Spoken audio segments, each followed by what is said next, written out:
Dan Dick out here for Gonzaga Nation SI on the Gonzaga Nation Media Network. Well, one of Gonzaga's top priorities as far as recruiting goes, or maybe their top priority, has made a big announcement. No, before you get too far ahead of yourself, he hasn't committed to Gonzaga. He hasn't committed to another school.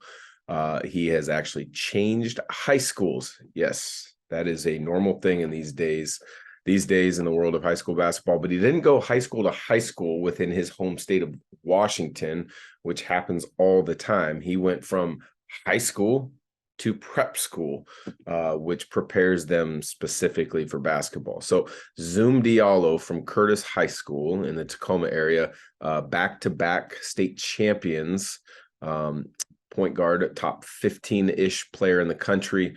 Gonzaga is on his short list of about 6 schools, has decided to transfer to Prolific Prep down in California. Now, if you don't know much about these prep schools, they've really become pretty prominent over the last 6, 7, 8 years or so. In years past, when you talked about just your prep schools, it was only a handful of schools that really had this type of scenario where guys would move away from their families and be fully immersed in a college basketball type experience while they were in high school, traveling across the country, as well as, studying in a college type setting. So the initial ones would have been schools like a Oak Hill Academy back in Virginia, would have been Montverde in Florida, La Lumiere in Indiana, IMG Academy in Florida, were a couple of the early adopters. Probably the earliest that I remember ever hearing about would have been Oak Hill. Their legendary coach, Steve Smith, kind of was ahead of the times as far as running a program like this on the national level at the high school, where he would get guys that maybe had a checkered past and he got them on the straight and narrow, and he got them to be able to be eligible for college. And when you look at the list of McDonald's All-Americans that played at Oak Hill, guys that went on to the pros, it's pretty impressive. But it's become much more prominent over the last 6, 7, 8 years, and with that, you're seeing guys that I think miss out on the high school experience, playing with their high school friends, playing for state tournaments. But to each is his own. You've seen the rise of AZ Compass Prep, of Prolific Prep, where Zoom Diallo is going.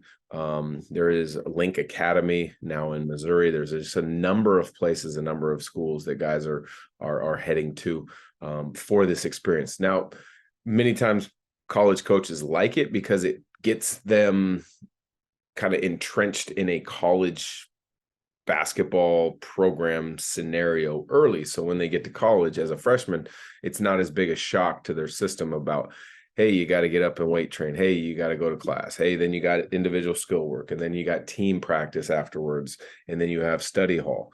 And then the rigors of travel, getting used to it, because some of these prep schools will play a 45, 50 game schedule.